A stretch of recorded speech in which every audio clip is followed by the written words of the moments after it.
Welcome back to Film Fanatics.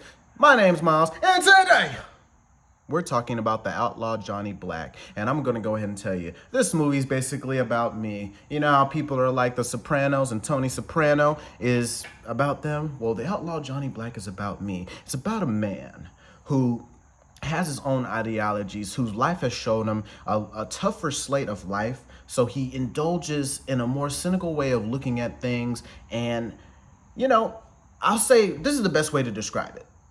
There's a trope, because this is a Western movie, and there's a trope in Western movies where, because back in the day, if someone drew on you and you shot them first, that was just. Because back then, two people could go outside and settle themselves outside. So when the trope is when two gunslingers are outside at high noon, they shoot on three. Because technically they're both drawing on each other, so whoever shoots each other first technically doesn't have to deal with any lawful consequences. But in a lot of movies this year, a lot of our protagonists or antagonists have been shooting on one or two because they don't believe in the old rules set by these, cowboys and stuff. So they get to a point where they're like, okay, I'd rather have my life than be the fastest gun. Instead of, like or what people will think, oh, because you shot him before three, it doesn't matter. I escape with my life. And that's something that really we dive deep into with our character of Johnny Black. He's not going by the old rules. He doesn't necessarily stick to the Bible or God or anything, but he believes in what he believes in. But at the same time, he's a good man.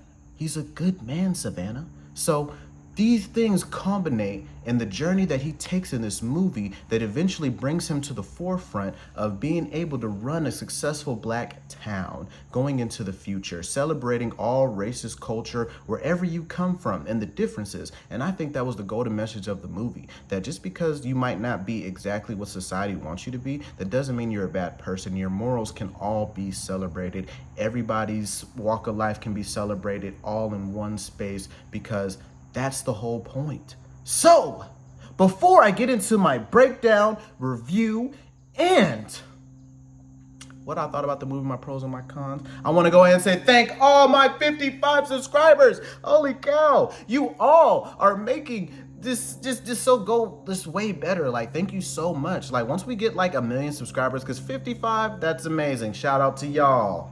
But once we get to 1 million subscribers, we're going to have a freaking movie theater fashioned for all 1 million of us, so we can see Django Unchained in 10,000 millimeters. Imagine seeing the blood splat. We're gonna see it in 5K. Imagine the blood splats right in your face. Oh my gosh, it's gotta be crazy. We're gonna get this in 5K, guys, okay? And it's up to you to hit that subscribe button and support us. It's us. It isn't me, it's us, because I definitely want to get to a point where I get money from this YouTube channel and give it back to you all, because without you, I don't get nothing.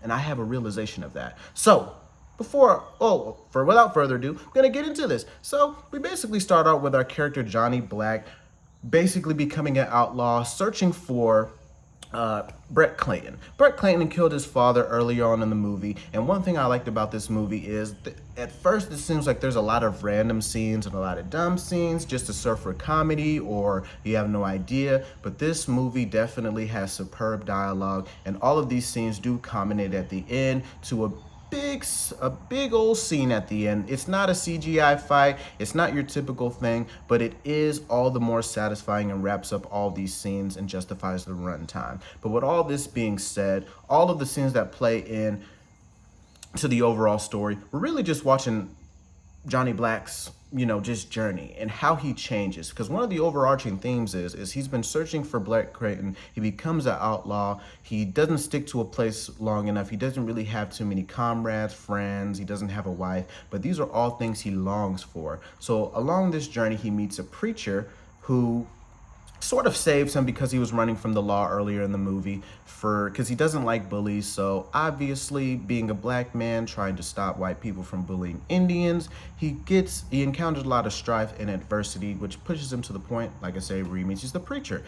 The preacher eventually, they have a little interaction. I love the dialogue, so it felt very natural. But eventually he impersonates this preacher because a couple of Indians run up on him and attack them. So he goes into the town that the preacher was going to and impersonates him, realizing that this town is a very wealthy town. It's a very wealthy black town, and eventually he finds out that this town has oil, which uncovers a conspiracy where a couple of white people are trying to destroy it, destroy the property value, make it go all the way down to the ground so they can own the land for future generations and become billionaires. A lot like what happened in real life. But hey, this is a movie, and I love how it's PG-13 and it's lighthearted, so it does end with our black and main characters coming out on top, defeating the white people, coming together and saying that this will be a town of the future where everything's accepted, which is cool. But obviously, that's just where Hollywood goes with things, where they make our minority characters the heroes and our white people the villain. Cool, whatever, but hey. Eventually, he goes into this town where he realizes that God needs to play a bigger part in his life. He doesn't want to be an outlaw anymore. He wants to have a family. He also, would like to forgive the man who killed his father. I mean, these are all things that play a part in his journey and his change and becoming the person and a new person of who he is, not understanding why his father was a preacher, not understanding why everybody's so heavy into God or so heavy into what they're into, lean so far into that. And that's something I really love, the philosophy and the moments that the movie does take to dive deep, because it is a comedy. It's a lot of funny and stupid moments, but the movie does take the time to give us real moments with real modern day messages in them, set back in an old Western brought to modern day. And that's one thing I love, because old Westerns and modern day are super hard to watch and super hard to follow. But with this movie, you can stay locked in. The messages are ever more prevalent today, and you can really learn something and see yourself within these characters. And that's one thing I really loved about this movie. This is one of my top 3 movies of the year because of just how it carried itself. I did not expect that going in, so I hope every last one of you are able to go out and view this movie and give it a shot, because